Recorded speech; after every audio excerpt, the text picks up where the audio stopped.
अस्सलाम वालेकुम अज़ीज़ तालिबात। ये वीडियो क्लिप 11th क्लास के लिए, इसमें हम खाका निगारी का एक मुख्तसर सा नोट वो पढ़ने जा रहे हैं। खाका नसरी अदब की एक दिलकश सिनफ है। खाका को अंग्रेज़ी में स्केच कहा जाता है।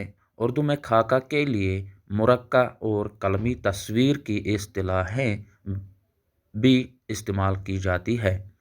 खाके से मुराद एक ऐसी नसरी तहरीर है जिसमें किसी शख्सियत के नकूश इस तरह उभारे जाएं कि उस शख्स की खूबियां और खामियां दोनों उजागर हों। खाका न सीरत निगारी है न सवानिया उमरी, क्योंकि खाके में सीरत और सवानिया की तरह वजाहत और पूरी तफसील नहीं होती, बल्कि खाका में चंद अहम वाक़यात बयान किए जाते हैं। खाका निगारी में खाका निगार को सच्चाई और हकीकत से काम लेना पड़ता है, झूठी तारीफ़ों से दूर रहना पड़ता है। खाका निगारी का ये मकसद होता है कि उस शख्सियत की ज़िंदगी, उसके अवसाफ और उसके आदात व अतवार पढ़कर हम मुतासिर हों। खाका की ज़ुबान दिलचस्प और साफ़ होनी चाहिए ताकि पढ़ने वाले को लुत्फ़ मिले। उर्दू में खाका निगारी का बाकायदा आगाज़ मिर्ज़ा फ़रहतुल्लाह बेग से हुआ। मिर्ज़ा फ़रहतुल्लाह बेग के अलावा मौलवी अब्दुल हक, रशीद अहमद सदीकी, शौकत थानवी, सादत हसन मंटू वगैरह चंद मशहूर खाका निगार हैं। अज़ीज़ तालिबात, ये खाका जो है असल में इस खाके लफ्ज़ का जो इसका लगवी माने हैं या उमूमी इसका जो माना है, या आप अंग्रेज़ी इसका जो मुतबादिल लफ्ज़ हैं, जो ट्रांसलेशन है स्केच, यानी हम कोई जो तस्वीर जब बनानी होती है तो पहले हम एक अधूरी या एक तरह की वो एक सैंपल जो हम बनाते हैं, एक आउटलाइनिंग हम बनाते हैं, यानी ऐसी तस्वीर जो अभी मुकम्मल न हो, ऐसी चीज़ जो अभी मुकम्मल न हो, जो अभी समझाने के लिए या ये कहेंगे कि थोड़ा आइडिया जिससे हमें मिलता है, उसके लिए एक स्केच हम बनाते हैं, एक खाका बनाते हैं। यानी अगर हमें मकान बनाना होता है या किसी चीज़ का कोई नक्शा बनाना होता है, तो पहले हम एज अ ट्राई के लिए कुछ खाका तैयार करते हैं कि ऐसा होना चाहिए, यहाँ से ये होना चाहिए, वहाँ से वो होना चाहिए। ऐसी तस्वीर जो भी मुकम्मल न हो वही खाका होता है। यानी हम उमूमन कहते हैं कि अपनी रोज़मर्रा की ज़िंदगी में ज़रा पहले इसका खाका मुझे बता के दे दो, इसका खाका मुझे बता के दे दो, फिर देखते हैं आगे क्या कुछ होगा। तो वही चीज़ है खाका। अब नस्र में, अदब में खाका किस तहरीर को कहेंगे, किस सिनफ को कहेंगे?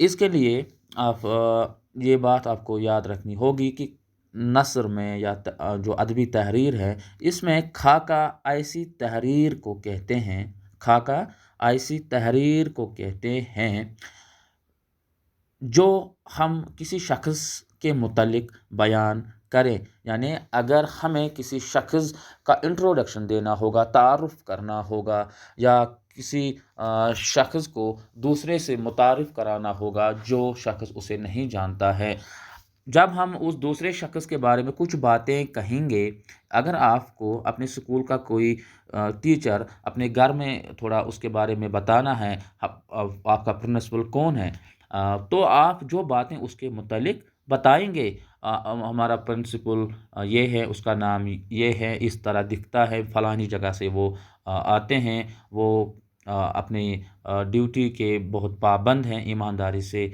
हमें पढ़ाते हैं, बच्चों की फ़िक्र रहती है। तो जो हम ये चंद बातें उस शख्स के बारे में बताते हैं, तो दूसरा जो सुनने वाला होता है, तो इन्हीं चंद अवसाफ, इन्हीं चंद नुकूश या इन्हीं चंद बातों से उस दूसरे शख्स को इस शख्स के मुतल्लिक ये अंदाज़ा होता है कि ये शख्स कैसा है। और खाके में ये भी है कि हम खूबियाँ भी बयान कर सकते हैं और खामियाँ भी। जिस शख़्स के मुतालिक हमें बताना होगा, जो उसके अवसाफ़ होंगे, जिस तरह की उसकी शख्सियत होगी, तो उसी तरह से हम उस पर बात करते हैं।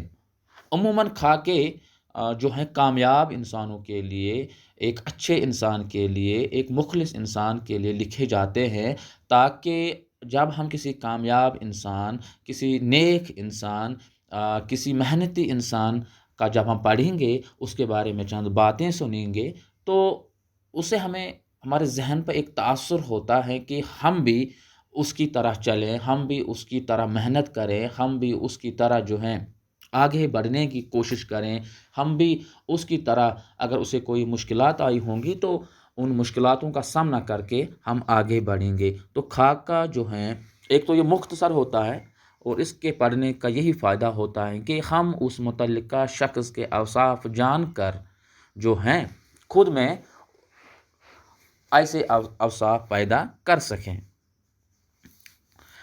खाका को अंग्रेज़ी में स्केच कहा जाता है। जैसे हम स्केच राइटिंग करते हैं, हमारे पास जो स्केच पेन होते हैं, जो हमारे पेंटिंग के लिए काम आते हैं, यानी उनसे जब हम वो कोई तस्वीर बनाते हैं, कोई स्केच बनाते हैं, अभी अधूरी कहानी है, अधूरी तस्वीर है, अभी हमने उसमें रंग नहीं भरे हैं, तो उस चीज़ को कहते हैं स्केच।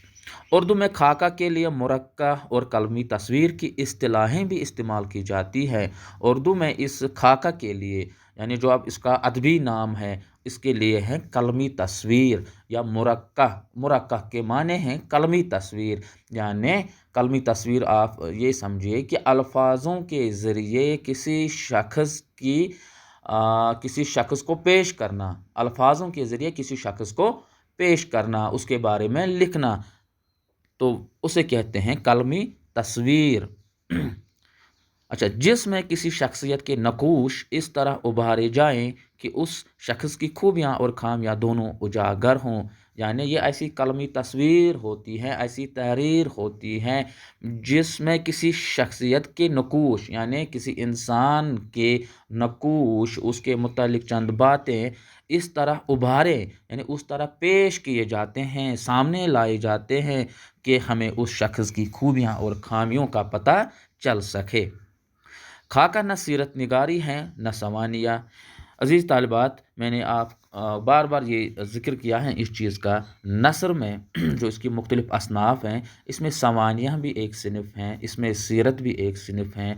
सवानिया को अंग्रेज़ी में बायोग्राफ़ी कहते हैं और सीरत भी इसी से मुतालिक एक दूसरी चीज़ हैं। सीरत जैसे सीरत नबी सल्लल्लाहु अलैहि वसल्लम, सीरत हुआ यानी करैक्टर, किसी इंसान का करैक्टर जब हम पेश करते हैं। तो सवानियाँ जो हैं, ये इसमें ये चीज़ होती हैं कि इसमें इंसान की पैदाइश से लेकर मौत तक जितने भी वाक़यात उस शख्स से मुतल्लिक़ हों, उनको पेश करना होता है।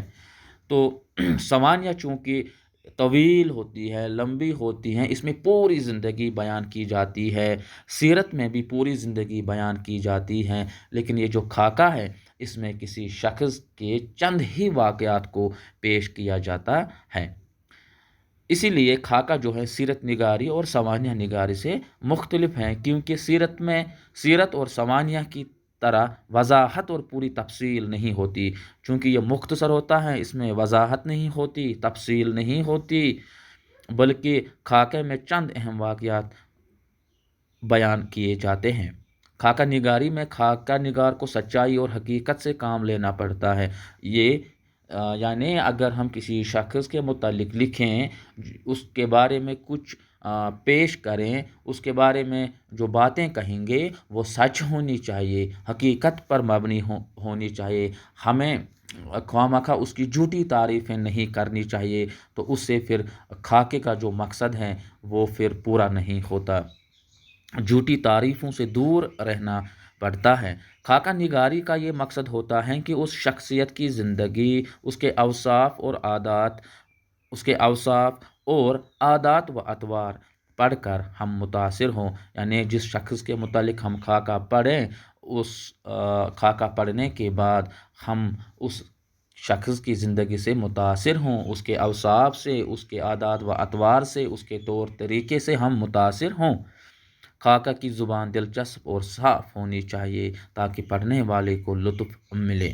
اردو میں خاکہ نگاری کا باقاعدہ آغاز فرحت اللہ بیگ سے ہوا۔ فرحت اللہ بیگ جو اس کا ایک سبق بھی ہمارے نصاب میں شامل ہیں، ایک کہانی جو سبق ہماری کتاب میں شامل ہے، دوسرا سبق وہ مرزا فرحت اللہ بیگ نے ہی لکھا، اور مرزا فرحت اللہ بیگ نے ہی اردو میں خاکہ نگاری کی ابتدا کی۔ ان کا ایک مشہور خاکہ ہے نذیر احمد کی کہانی، کچھ ان کی کچھ میری زبانی۔ نذیر احمد کی کہانی، یہ ایک آپ نے 10th میں پڑھا ہوگا، ڈپٹی نذیر احمد، ان کا ایک ناول کا ایک حصہ آپ کی کتاب میں 10ویں جماعت میں شامل تھا، توبۃ النصوح۔ وہی نذیر احمد جو ہیں اسی کے متعلق انہوں نے ایک خاکہ لکھا تھا، اس کے اوصاف بیان کیے تھے، اس کا نام رکھا انہوں نے نذیر احمد کی کہانی، کچھ ان کی کچھ میری زبانی۔ اس کے علاوہ جو ہے مولوی عبدالحق، رشید احمد صدیقی، شوکت تھانوی، سعادت حسن منٹو وغیرہ چند مشہور نگار ہیں۔ تو عزیز طالبات، یہ جو ہم نے خاکہ پڑھا ہے، خاکہ کے جو صنف ہیں اس سے متعلق جو ہم نے پڑھا ہے، اب ہمارے سلیبس میں ایک سبق ہیں گدڑی کا لال نور خان۔ گدڑی کا لال نور خان جو کہ مولوی عبدالحق نے لکھا ہے۔